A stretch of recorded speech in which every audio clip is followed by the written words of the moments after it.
I failed at RV life more times than I can count, and I'm a little embarrassed to tell you what I'm about to tell you. But a lot of these are things that I personally did, but I'm going to share them anyways because you need to hear my stories so that you don't make the same mistakes. From items moving during transport, leveling issues, or stinky black tanks, these are the 15 things that I wish someone would have told me before I hit the road. So stick around because the bonus mistake almost made me quit RV life for good. And my name is Shane with MapBound, and we're at beautiful Lake Weco Beach, Lake Michigan. I've camped here before. It is an amazing campsite. It's only a 5-minute walk from where we camp to this beautiful beach. And the first one is forgetting to lock a storage compartment before travel days. I actually was in Franz Park, Indiana, and I forgot to lock where my Blackstone grill goes. And it's on wheels, so it started sliding in and out, in and out. It's on my passenger side, luckily enough, so I didn't hit any vehicles driving by, but a cop did see it, pulled me over. Luckily enough, he was nice enough not to give me a ticket or anything. He just said, "Hey, heads up, your grill is, hanging out." So I, of course, fixed the problem before I went back onto the road. So definitely make sure that all your compartments are locked before you take off. Overloading or unevenly loading your trailer. This has happened to me, especially in the food trailer, because we always had to have a full tank because we needed to use that water while we were some field festival somewhere that didn't have water hookup. Anyways, we put way too much weight on the axles. Not only could this be a problem when it comes to swaying, but what we had a brand new tire blow. My grandma has been RV life probably 20 years now. So I immediately called her and said, "Hey, I got this brand new tire. Why do you think that it blew?" I told her what we were doing. And she's like, "You put way too much weight in that food trailer." Just keep in mind when you're putting your stuff into your RV, don't put everything into one spot. Evenly distribute your weight. Now, be honest. Have you ever made any mistakes that you were embarrassed about? Anything on this list? Leave a comment below. Let me know. Let us know your story. Another thing I struggled with is backing the trailer up. I still to this day have troubles backing the trailer up. It is never something I'd ever want to do solo.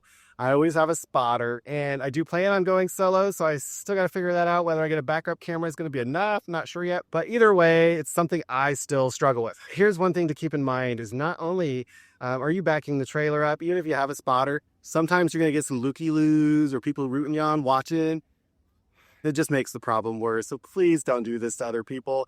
Let them do their thing, park their trailer without talking to them, and then later talk to that person. That is my recommendation. And then another part is I thought the stabilizer jacks were for leveling. I didn't know that they're just supposed to contact the ground enough so that your trailer doesn't wiggle. Definitely make sure you know how to properly level your trailer.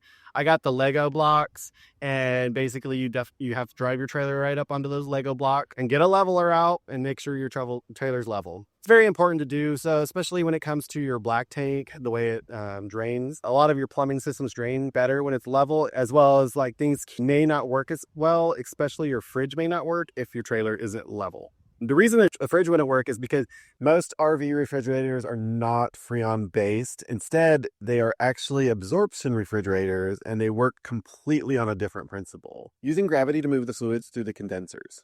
Not securing your awning when it comes to your RV. You definitely want to make sure anytime you leave your RV, you want to secure your awning.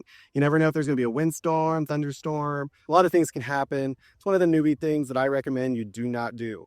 Another thing I did this mostly with my food trailer, but when you're at a dump station, that square box there at that dump station is basically somebody's toilet. Don't stand in there. One of the biggest mistakes I've made with my 8 years of RVing is standing in that black box, and it's just disgusting. It's one of the things I don't recommend doing. The other thing a lot of newbies do is when it comes to dumping, they don't know how to properly dump. So for instance, one thing I did, I rented my trailer out for a little bit. So when I was taking the sewer off, showing my trailer, I was a noob at the time. Of course, you put on rubber gloves. I didn't put on rubber gloves. I opened it to show them how it worked. And lo and behold, sewage fell out. Don't ever open that up anywhere. It's just not a good idea.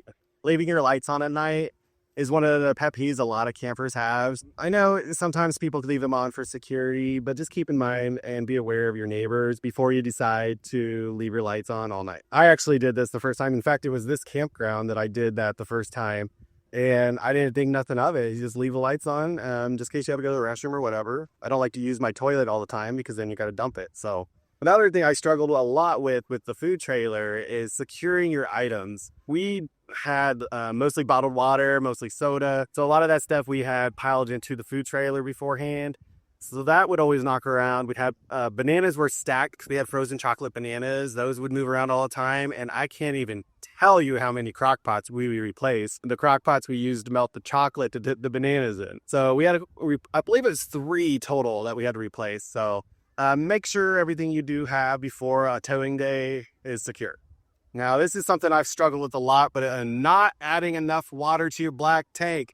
If you want things to move out of that black tank, you need water. If you don't have water, it's going to dry out. It's going to stick to the tank. It's going to smell, and it's going to make it even harder to clean. So definitely make sure.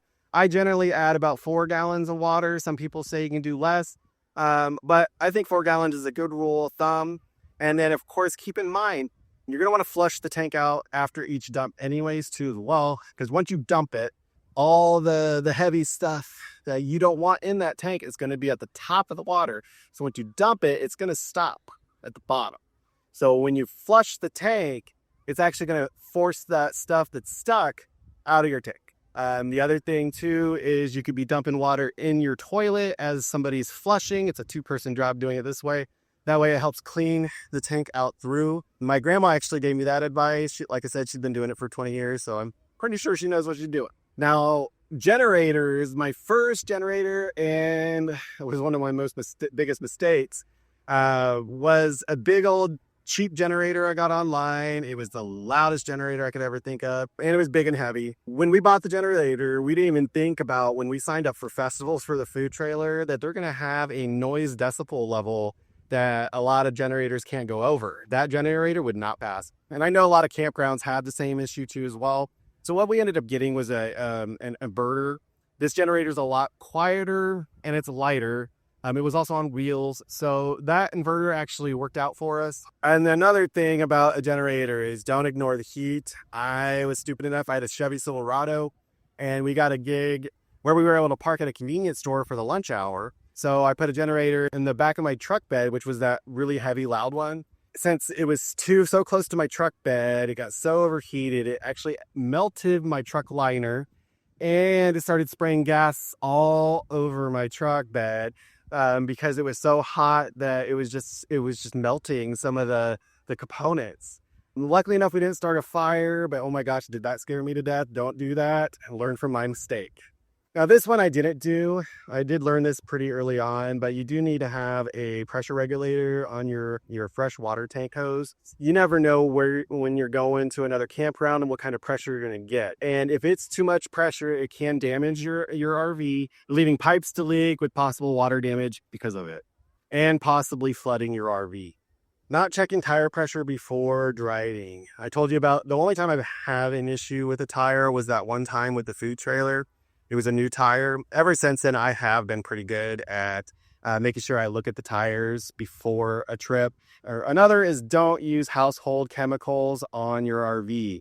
This can ruin your decals. It can also ruin some of the protective coatings when it comes to the seals. It can ruin the protective coating on your exterior paint. So of your awning, you don't want to use it on there. It can actually ruin the protective coating on the awning.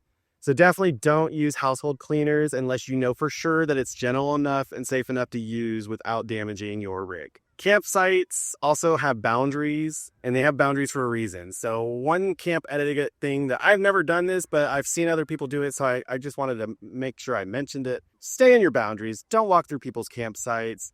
That includes your dogs. That includes your cats. It includes your children. Just, mind your privacy. Camping etiquette, please.